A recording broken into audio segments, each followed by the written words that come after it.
one of the things that helps us to eliminate a lot of the stress and the feeling of being overwhelmed with the trials and tribulations that we experience in our lives is to understand that tests come with the territory of faith.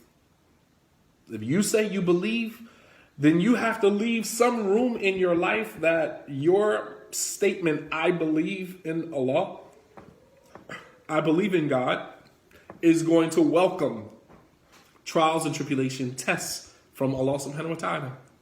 Allah subhanahu wa ta'ala says in Surah Al-Ankabut, Surah number 29, Ayah 2, the first ayah, Alif Lam Mim, أحسب الناس أن يتركوا أن يقولوا آمنا وهم لا يفتنون. Do people think that they can say they believe and they will be left alone?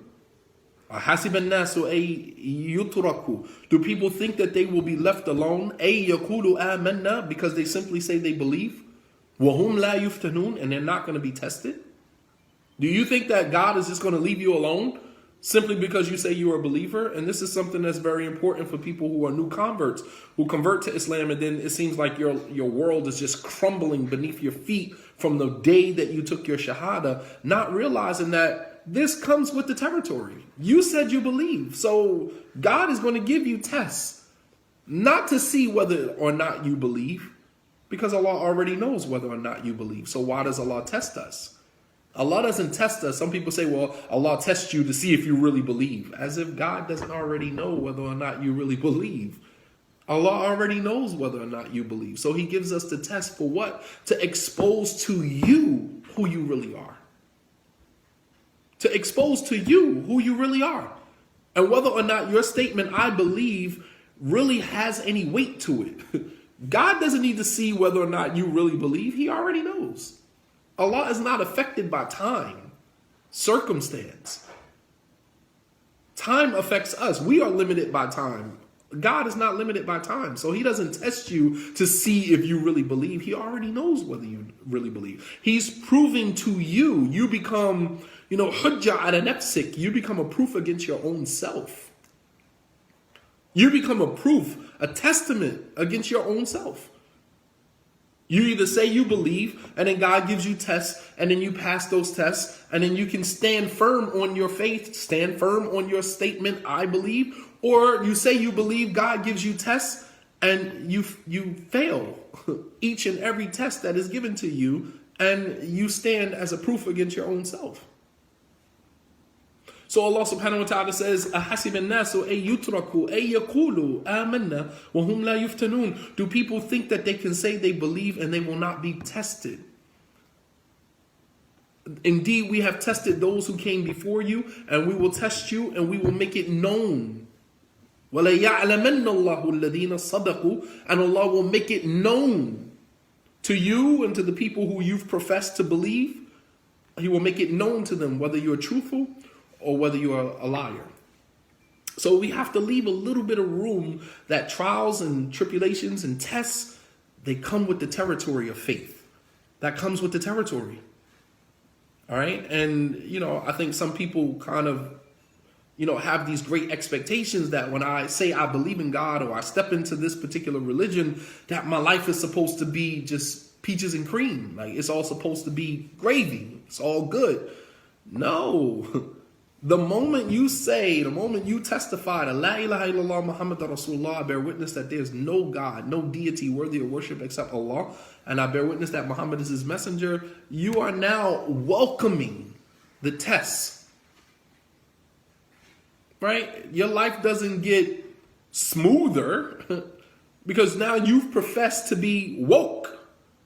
And in order for your wokeness to be tested, because when you say you woke, or when you say that you believe in Allah, that's just a theory. And theories, are only theories because they haven't been disproven. Right? They haven't been disproven. So the test is going to either prove your theory correct or going to disprove your theory. All right? So, tumultuous times, can have a negative impact on our journey towards servitude to Allah subhanahu wa ta'ala. And this is why Allah doesn't test us with more than what we can handle. Yarahamakallah. Allah doesn't test us with more than we can handle. There are two verses in the Quran where Allah subhanahu wa ta'ala promises us that He will not test us with more than what we can handle. There's an ayah in Surah Al-Baqarah, Surah number 2, ayah 286, where Allah subhanahu wa ta'ala says, لا يكلف الله نفسا إلا وسعها, that Allah will not test a soul, Allah will not place on a soul, لا يكلف الله, Allah will not put on a soul, إلا وسعها, except what the soul can carry, except what the soul can withstand, except what the soul can, endure. Allah will not put on you more than what you can endure, except what you can endure. Then there's another ayah in Surah Al-Talaq, Surah number 65, and it's ironic that he mentions this ayah here in this particular surah, because we're talking about divorce, and sometimes people might be going through a divorce or going through a separation, and they believe that it's just the worst thing ever, and it's more than what they can handle, and they don't know how they're going to make it out of the situation. But Allah subhanahu wa ta'ala says in Surah number 65, ayah 7, Allah subhanahu wa ta'ala says, لا يكلف الله نفسا إلا ما آتاها وسيجعل الله بعد عسر يسرا, that Allah will not place on a soul except what He has given it the capacity to bear. So this ayah a little different than the first one.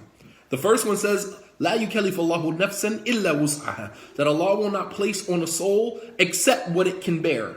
In this ayah, Allah says, لا يكلف الله نفسا إلا ما آتاها, Allah will not place on a soul more than He has given it the capacity to bear. وَسَيَجْعَلَ اللَّهُ بَعْدَ عُسْرِ يُسْرًا, and Allah will make after difficulty ease. All right, and why does He place the ease after the difficulty? Because if the ease came before the difficulty, you wouldn't appreciate the difficulty. But when there's ease after the difficulty, you appreciate the difficulty. You appreciate the difficulty. All right? So those are two ayahs in the Quran where Allah subhanahu wa ta'ala tells us that He will not put on us more than we can bear. So that kind of eases, this helps to ease what we are experiencing. We understand, number one, that trials and tribulations come with the territory of faith. Number two, we understand that Allah subhanahu wa ta'ala will not place on us more than what we can bear. So all of these things, the combination of all of these things, the culmination of all of these things help us to process our tests in a healthy way. So it does not become a deterrent, so it does not become an obstacle for us in our journey to being better servants of Allah subhanahu wa ta'ala.